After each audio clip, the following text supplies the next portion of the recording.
We have moved on to Thursday, the 3rd of October. It's gone midnight. I've been busy on my Farmville. I've expanded it. And, Rob is going to play some Harvest hymns. And I do like Harvest hymns, so I'm going to charm you all again with my delightful, eloquent singing voice. You lucky people. What's the hymn is going to play?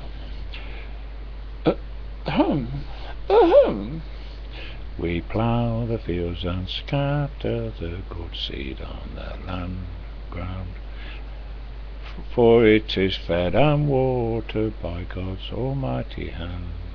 He will probably play it in a high key, and I will not be able to reach the high notes, and he won't bring it down. He'll carry on in that key, and I will have to struggle.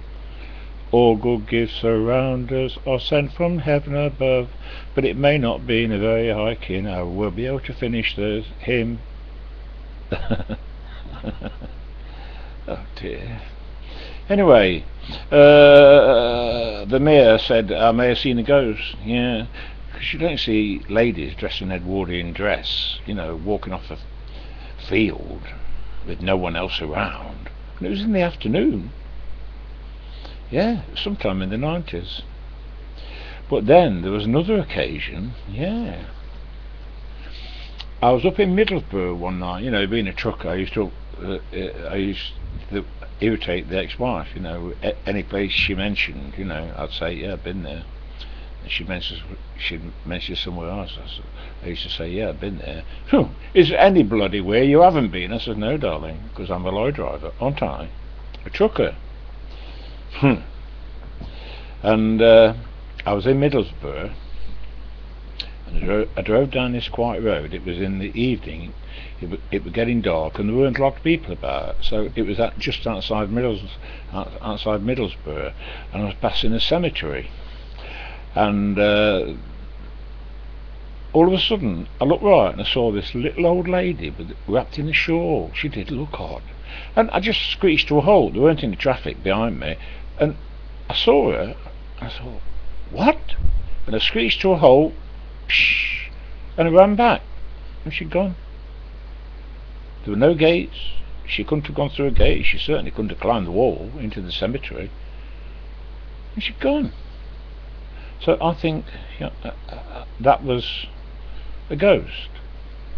And don't tell me I was drunk. I was driving trucks, and I've never been a drinker. It's only you lot that gets me going on Scrumpy.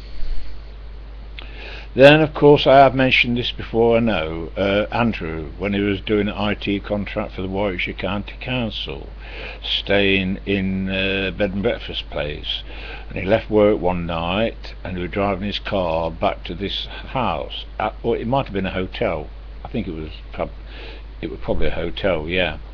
So he drove down this lighted road. I'm itching, oh dear. He drove down this road, right?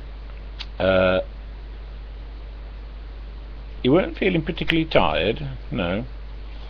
And he left the lighted area, and his headlights were on, of course, And as he left the lighted area, there weren't any traffic, and he was driving along, and all of a sudden a grey-faced old man appeared right in front of him, and he turned the wheel. He said if there had been a car coming down towards him, there could have been a collision, but there wasn't. And for a split second, he saw this grey-faced, weird-looking old man stared at him. And he got back to the hotel, and he phoned me and told me about it. What do you think, Dad? I says, well, I don't know. It's difficult to say. And then he phoned me again a bit later. He says, I don't know what's happening, Dad. He said, I feel very spooked.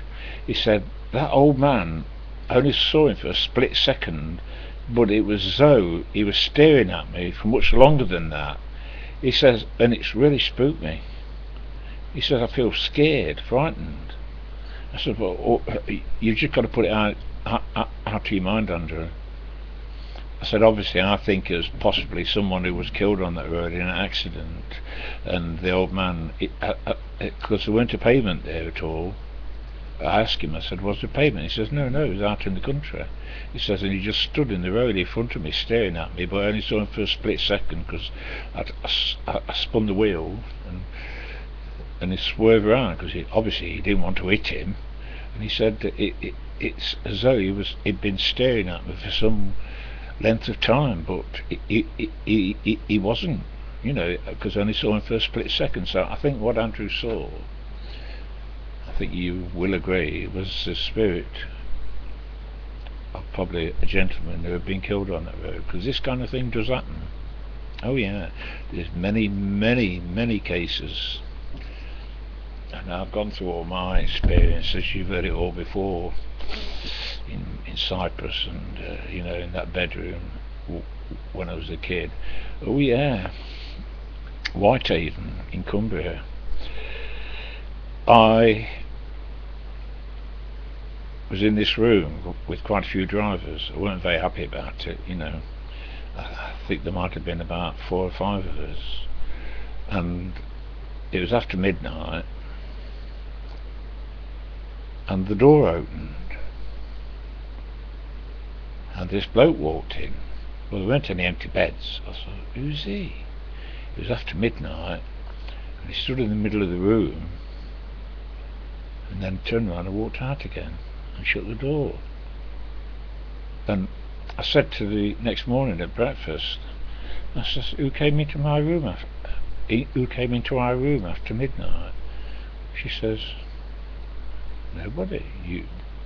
They're just you drivers. I says, no, this bloke came in, and I described him. The lady says, no.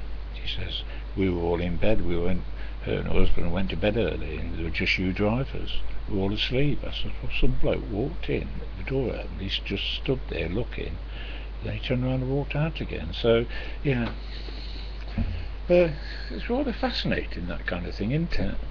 I'm sure that many of you's probably seen things like that, but you've got to keep your feet planted firmly on the ground. That's the trouble with psychics and people into spiritualism. They get carried away, and they can make themselves look a fool. But you've got to sort of be rational, keep your feet planted firmly on the ground, and don't get carried away. So these things do happen. Yeah, and I'm going. I don't need to wash the pots. I've got plenty of water in the kettle, so I'll do it in the morning. Yeah. Right, so when Rob does that upload, I'll sing along to that hymn. We plant the fields and scatter. What other harvest hymns is this? I don't know, apart from that one. I'm sure there's plenty. I could look in Mission Praise, but no, I won't bother, because it's getting late and I'm going. Right, good night. A very good night from Nottingham. Nice to sleep easy, even though I've just been talking about ghosts and all that kind of thing. Yeah, nice to sleep very easily. I'm trying to put the hour on the right spot, as you can imagine. Alright, good night. Stop, you bastard.